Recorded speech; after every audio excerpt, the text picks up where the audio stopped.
Thank you so much for joining us for another word of encouragement. Today, our word is resting in the boat. And I'm coming to you out of Mark 4:35 through 40. And so I'm going to read that in your hearing. And it says, on the same day when evening had come, he said to them, "Let us cross over to the other side."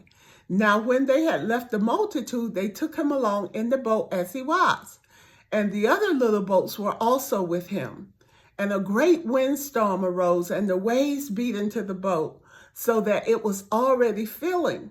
But he was in the stern, asleep on a pillow.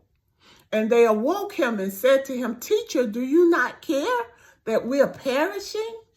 Then he arose and he rebuked the wind, and he said to the sea, "Peace, be still." And the wind ceased, and there was a great calm. But he said to them, "Why are you so fearful? How is it that you have no faith?" And they feared exceedingly and said to one another, "Who can this be, that even the wind and the sea obey him?" As I was looking at this scripture, there were several reminders that just jumped out at me. And I want to share that with you today, and in hopes that it would encourage you. The first thing that jumped out to me was the fact that it was Jesus's idea to get into the boat. And so sometimes the very places that we try to run from are the very places that Jesus is taking us to. And the second thing that I saw is he said, "Let us cross over to the other side," which meant that he already knew that they would reach the other side. And just like for us, our destination is pre-planned. Nothing can stop God's plan for us. And the third thing I saw was that there was a great storm that arose, and the wind beat into the boat so that it was filling up. Now, it did say that Jesus caused the storm, but we are reminded in Romans 8:28 that it tells us that God uses all things. He uses all things for the good of those who love God and are called according to his purpose. The fourth thing I saw was that Jesus was asleep in the boat. Jesus just wasn't asleep in the boat. Jesus was knocked out in the boat. It says that he was asleep in the boat on the pillow. And so the wind didn't wake him up. The boat filling up didn't wake him up. And so it was actually the disciples who had to wake him up, which means that Jesus was in a deep sleep. It was the disciples that woke him up. The fifth thing that I saw, it says, "Teacher, don't you care that we're perishing?" Sometimes when we're dealing with rough winds and seas and the challenges of life, we sometimes cry out just like the disciples, "Teacher, don't you care? Don't you see us? Aren't you concerned about us?" The sixth thing I saw was that he rebuked the wind and he spoke peace to the sea. And again, this reminds us that nothing can stop the plan of God for our lives if we allow him to be able to lead us on the path that he's taking us to. If we allow him, if we can trust him with our life, then we can get to the destination that God has for us.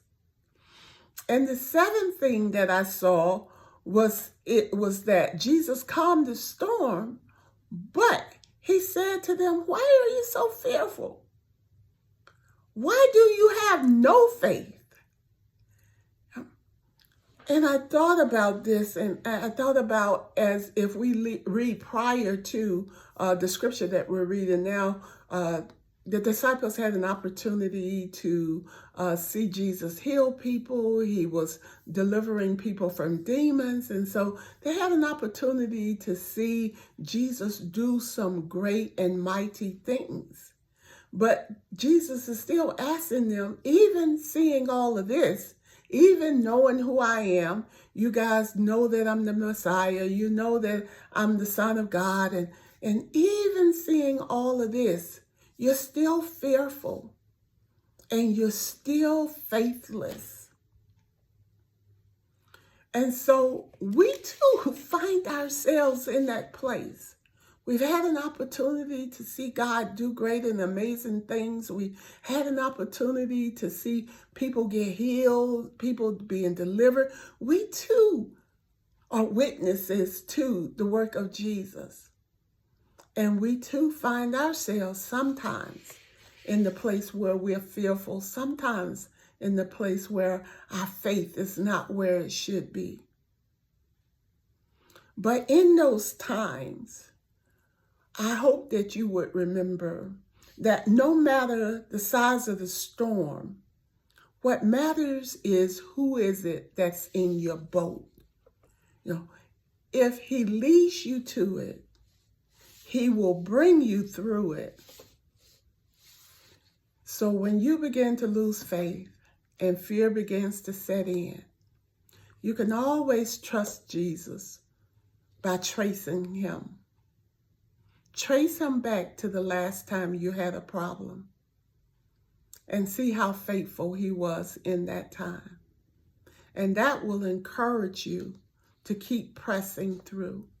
Because if he delivered you the last time, he will deliver you this time.